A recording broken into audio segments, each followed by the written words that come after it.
Some civilizations built monuments that stand forever. Others left nothing but questions. Today you're about to discover the ancient empires that simply vanished. No warnings, no farewells, just ruins swallowed by jungles, buried beneath deserts, or erased by time. From the Indus Valley to the jungles of Cambodia, these 7 civilizations rose to greatness, dominated their worlds, then disappeared as if the earth itself swallowed them whole. The Indus Valley civilization, 4,500 years ago, an empire flourished across what is now Pakistan and northwestern India. The Indus Valley civilization sprawled over nearly 400,000 square miles, larger than ancient Egypt and Mesopotamia combined. At its peak, it accounted for 10% of the world's population. Its 2 great cities, Harappa and Mohenjo-Daro, housed between 30 and 60,000 people each. They built the world's first urban sanitation systems, sophisticated sewage networks that wouldn't be matched until Roman times, 1,500 years later. They developed standardized weights and measures for trade. They carved intricate seals bearing a script that remains undeciphered to this day. These weren't primitive settlements. These were planned cities with grid patterns, elaborate drainage systems, and wells, over 700 wells in Mohenjo-Daro alone. Then, around 1800 BCE, it all fell apart. The great cities were abandoned, trade with Mesopotamia ceased, the advanced drainage systems were blocked or built over. Writing disappeared, standardized weights fell out of use. By 1700 BCE, the Indus Valley civilization had vanished. For decades, archaeologists believed invaders destroyed them. In the 1940s, Sir Mortimer Wheeler pointed to skeletal remains in Mohenjo-Daro as evidence of massacre, victims of an Aryan invasion. But Wheeler himself later admitted he was wrong. The skeletons weren't massacre victims. They were hasty burials from the city's final days. The real killer was far more patient. Recent studies of lake sediments in the Arabian Sea reveal the truth: climate change. Between approximately 4,400 and 3,400 years ago, a series of prolonged droughts struck the region. The most severe drought lasted over a century, with rainfall dropping by 13% across the entire Indus Basin. River discharge plummeted. The great water management systems that had sustained millions could no longer cope. The Indus River itself may have changed course, devastating agriculture. Forests were cleared for farming, leading to soil erosion. When the monsoons returned, they brought flash floods that clogged the canals with sediment. The civilization didn't collapse overnight. It slowly suffocated.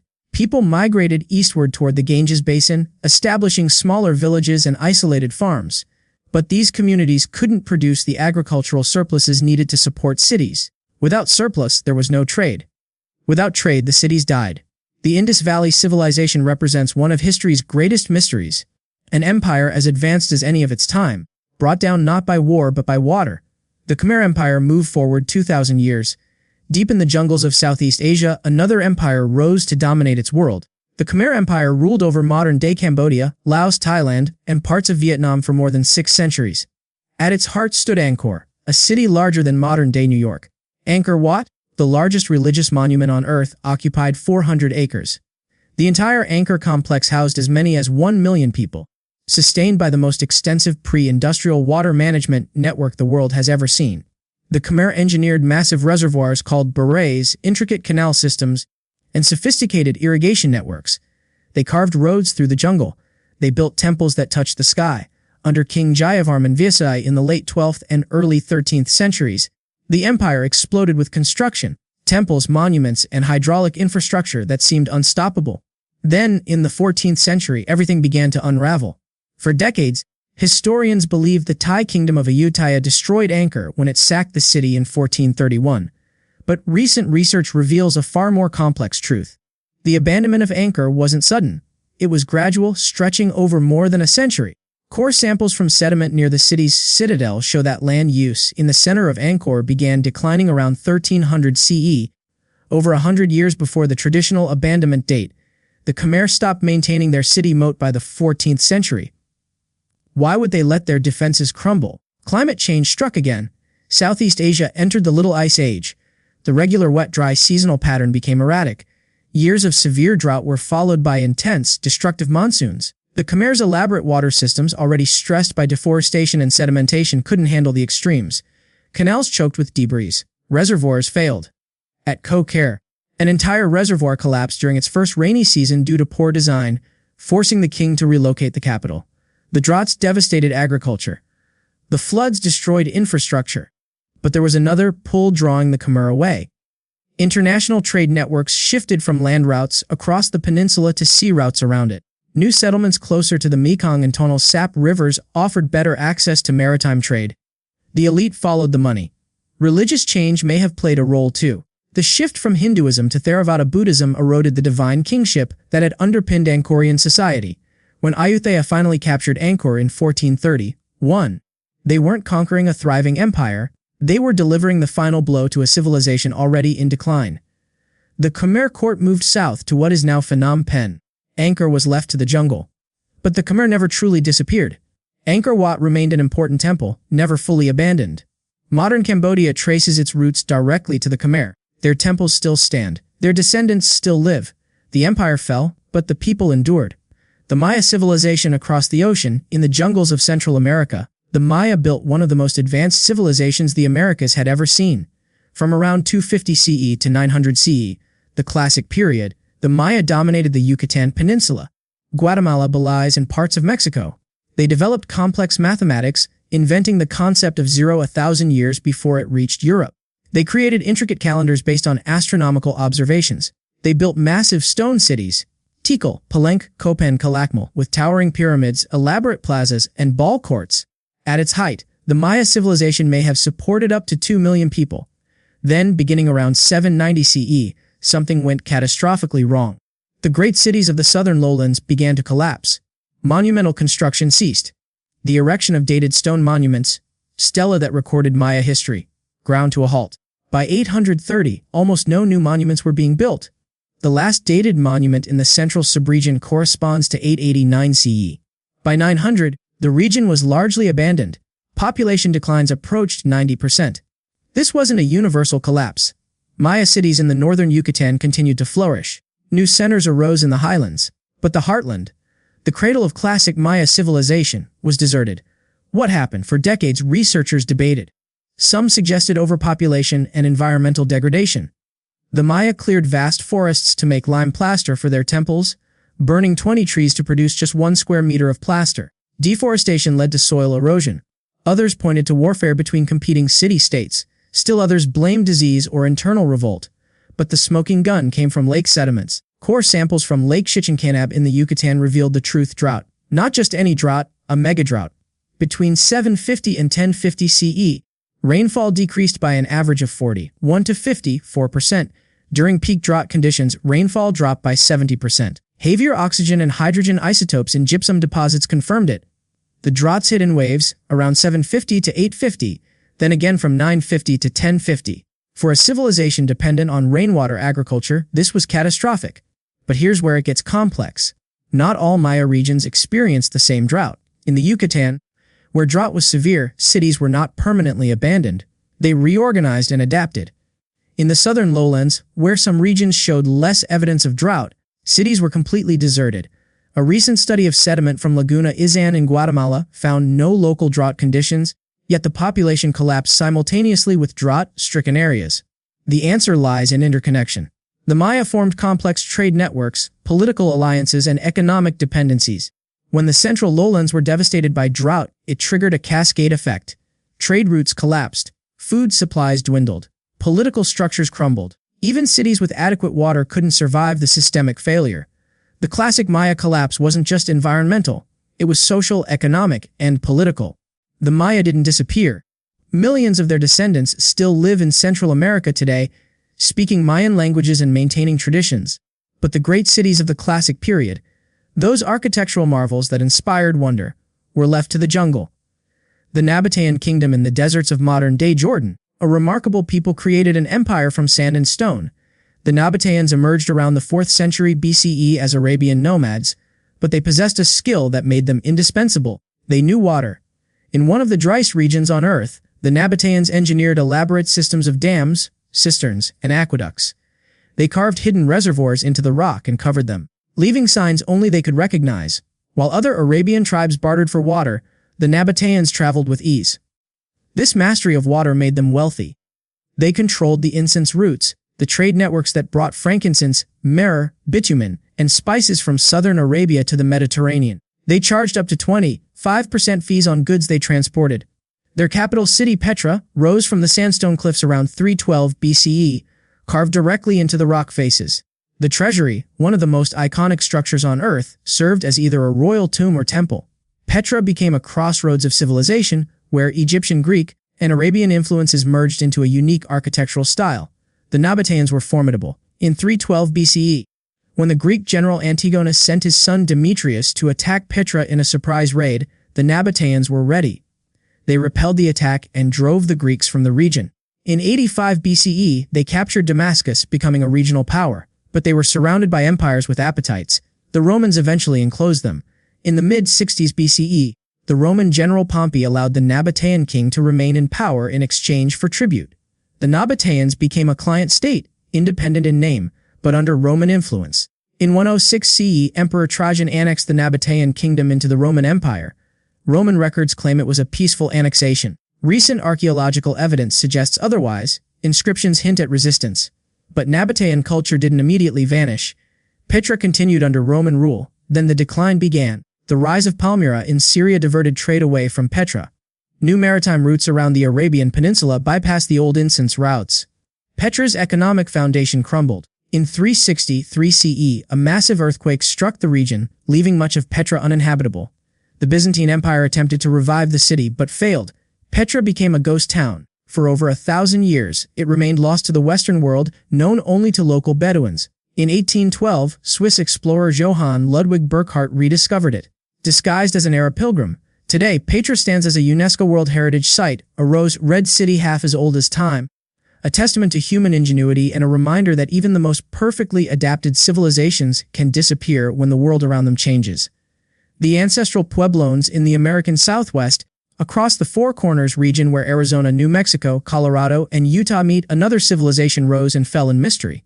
The ancestral Pueblones, called Anasazi by the Navajo, meaning ancient enemies, flourished from approximately 100 CE to 1300 CE. They built some of North America's most impressive structures: multi-story pueblos, elaborate road networks, and cliff dwellings carved into sheer canyon walls. At Chaco Canyon, their great houses used more stone than all the pyramids of Egypt combined. Their roads, 9 meters wide and stretching over 640 kilometers, radiated from cultural centers. At Mesa Verde, they constructed cliff palaces housing hundreds of people. Entire villages tucked into natural alcoves of sandstone cliffs. These weren't randomly placed. They were architectural marvels, accessed by notched log ladders propped on ledges hundreds of feet off the ground. During their golden age, from 900 to 1150 CE, the ancestral Pueblones numbered around 30,000 people. Then around 1250 CE, something changed. The Pueblones began abandoning their open settlements and moving into defensible cliff dwellings high in the canyon walls. They built fortification walls. They constructed defensive towers. They were preparing for something. By 1300 CE, the great centers were abandoned. Mesa Verde, Chaco Canyon, and countless other sites were left empty. The last tree-cutting date found in any Puebloan ruin is 1286 CE. What drove them away? Tree ring data reveals a devastating drop between 1276 and 1299. Rainfall plummeted. Crops failed. Water sources dried up. But drought alone doesn't fully explain the abandonment. Evidence suggests escalating violence. Skeletal remains show signs of malnutrition and trauma. Defensive structures indicate fear of attack. Some archaeologists believe resource scarcity triggered warfare as communities competed for dwindling supplies. But there may have been a pull, as well as a push. Some experts suggest the Kachina cult, a religious movement centered on deities who ensure rain and fertility, drew the Pueblones south and east. The ancestral Pueblones didn't vanish. They migrated to the Rio Grande, the Hopi Mesas, and the Zuni River Valley. Modern Pueblo peoples, the Hopi Zuni, and others, are direct descendants of the ancestral Pueblones. Their oral histories preserve the memory of the migration, though the details remain sacred and closely guarded. The cliff dwellings stand empty, but the people endure. They didn't disappear, they transformed. The Minoan civilization on the island of Crete, 5,000 years ago, Europe's first great civilization emerged. The Minoans, named by archaeologist Arthur Evans after the legendary King Minos, dominated the eastern Mediterranean from approximately 3000 BCE to 1450 BCE. They built the Palace of Knossos, a sprawling complex with over 1,000 rooms. They developed writing systems, Cretan hieroglyphs, and linear that remain undeciphered. They traded with Egypt, Mesopotamia, and civilizations across the Aegean. They created vibrant frescoes depicting bull leaping ceremonies, religious rituals, and daily life. The Minoans were master seafarers, their merchant fleet unrivaled. They weren't warriors, no fortifications protected their cities, and no kings dominate their art. They seemed to rule through trade and culture rather than conquest. Then, around 1450 BCE, their civilization collapsed. The palaces were destroyed. Knossos was burned. The Minoans disappeared from history, replaced by the Mycenaean Greeks from the mainland. For decades, the prevailing theory blamed the volcanic eruption on Thera, modern-day Santorini, 70 miles north of Crete. Around 1600 BCE, Thera exploded in one of the largest volcanic eruptions in history, 4 times more powerful than Krakatoa. The eruption buried the Minoan town of Akrotiri under volcanic ash, perfectly preserving it like Pompeii. The eruption generated tsunamis over 100 feet high that slammed into Crete's northern coast within 20 minutes. But here's the problem. The eruption happened around 1600 BCE. The Minoan collapse occurred around 1450 BCE, over a century later. Archaeological evidence shows the Minoans rebuilt after the eruption. New palaces rose at Paistos and Katos Akros. The period following the eruption, late Minoan EB, is considered the peak of Minoan culture. The eruption weakened them, yes, but it didn't destroy them. So what did? Around 1450 BCE, evidence of human destruction appears. Fire swept through the palaces. Mycenaean cultural influences suddenly dominate Crete. Linear B, a script used to write Mycenaean Greek, replaced Linear A in administrative records. The conclusion: the Mycenaeans invaded. They conquered a civilization already weakened by environmental stress. Recent studies suggest climate change played a role too. Between 1450 and 1200 BCE, Crete experienced prolonged drought linked to El Nido intensification. Agriculture collapsed, water became scarce. The Minoans, already reeling from the Theran eruption's long-term effects on trade routes and regional stability, couldn't withstand the combined assault of drought and invasion. The Minoan civilization didn't end cleanly. Even after the Mycenaean conquest, Minoan culture persisted. Their art influenced the mainland. Their religion shaped Greek mythology. The legend of the Minotaur, the half-man, half-bull creature dwelling in a labyrinth, likely originated from Minoan bull leaping rituals and the Palace of Knossos' complex layout. Some believe the Minoan collapse inspired Plato's legend of Atlantis, a powerful maritime civilization swallowed by catastrophe. The Minoans left an indelible mark on Western civilization, even as they faded into myth. The Olmecs before the Maya, before the Aztecs, there were the Olmecs. Flourishing in Mesoamerica from approximately 1600 BCE to 350 BCE, the Olmecs were the mother culture of Central America. They laid the groundwork for nearly every civilization that followed. They built massive stone cities, constructed impressive temples, and carved colossal head sculptures, some weighing up to 40 tons, from single blocks of basalt transported from quarries over 80 kilometers away. They developed a writing system, created a calendar, and pioneered the Mesoamerican ballgame. Their influence spread across modern-day Mexico, reaching the Maya, the Zapotecs, and eventually the Aztecs. Yet despite their foundational importance, the Olmecs remain one of history's greatest enigmas. We don't even know what they called themselves. Olmec is an Aztec term meaning rubber people, given to them centuries after their disappearance. Around 400 BCE, the Olmec civilization vanished. Their cities were abandoned. Their stone monuments stood silent. And here's what makes the Olmecs truly mysterious: not a single trace of the people themselves remains. No bones. No burial sites. Not one Olmec skeleton has ever been definitively identified. Some scholars suggest the humid Mesoamerican climate eroded organic remains, including bones. But the complete absence of human remains is baffling. What happened to them? We don't know. There's no evidence of invasion or war. No signs of natural disaster. The Olmecs simply ceased to exist as a distinct culture. Their descendants likely merged with neighboring populations. Their cultural legacy lived on through the civilizations they influenced. But the Olmecs themselves, their language, their people, their identity, vanished without a trace. Of all the civilizations that disappeared, the Olmecs are perhaps the most mysterious, leaving behind only their monumental art and the unanswered question: where did they go? 7 civilizations. 7 empires that shaped their worlds, built wonders, dominated trade, and commanded respect. Then, one by one, they disappeared. Not always suddenly, sometimes slowly, over decades or centuries, but always completely enough that future generations would gaze upon their ruins in wonder and ask, who were these people, and what happened to them? The answers are as varied as the civilizations themselves. Climate change, drought, floods, volcanic eruptions, invasion, economic collapse, social upheaval, religious transformation. Often, it was a combination A perfect storm of factors that no single society could withstand. But there's a pattern here, a warning written in stone and buried in sediment. Every one of these civilizations depended on systems, water systems, trade systems, agricultural systems, social systems.